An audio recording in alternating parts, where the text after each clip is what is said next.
Have you guys ever wondered what really goes on in the deep and dark web? Well, I'm here to give you some examples.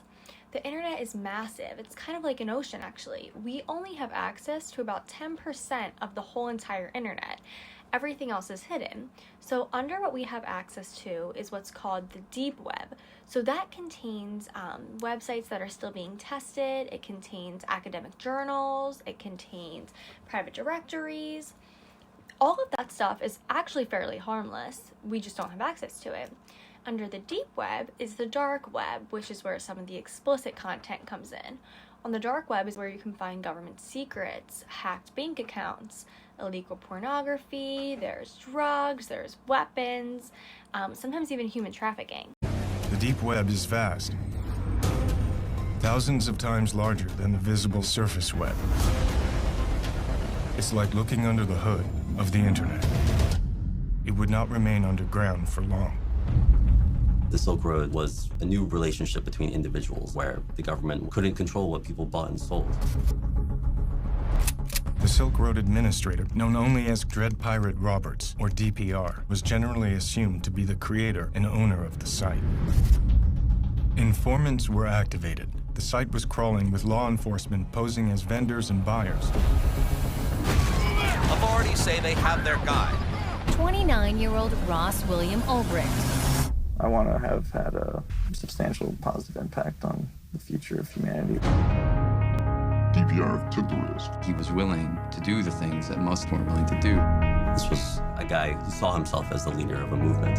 It's not the Now we're going to talk about Silk Road, which was one of the most well-known websites on the dark web. This website was launched in February of 2011. At the time, the owner of this website went by an alias, which was Dread Pirate Roberts. All of the users of this website could conduct their transactions completely untraceable using cryptocurrency such as Bitcoin. This website basically sold everything you could think of when you think of the dark web. There was drugs, weapons, ways to hack into computers, you could hire hitmen, everything like that. This website, over the course of its time, from February 2011 to the spring of 2013, had nearly 200,000 users. In the spring of 2013, a vendor of this website messaged the owner, Dread Pirate Roberts, threatening to expose a bunch of the users' personal information. DPR, who is the owner, decided to hire someone who he believed was a member of the Hells Angel biker gang to find this blackmailer and kill him for $650,000 from his Bitcoin account. So over these years, it took FBI agents forever to find out who was this alias, Dread Pirate Roberts.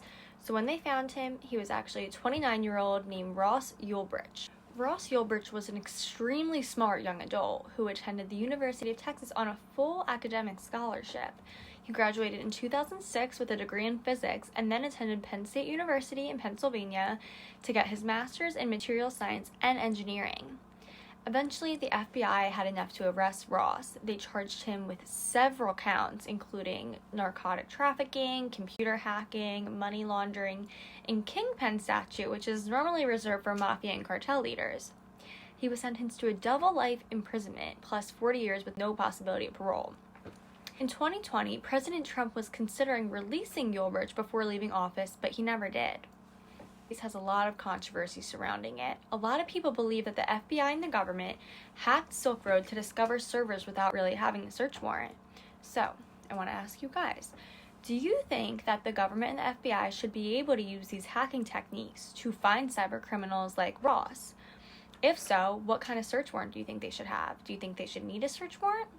My second question is, how do you guys feel about Ross's sentence?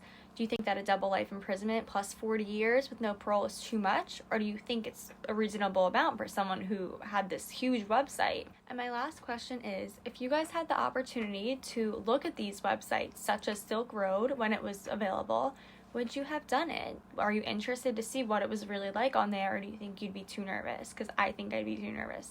But let me know what you guys think. Thank you.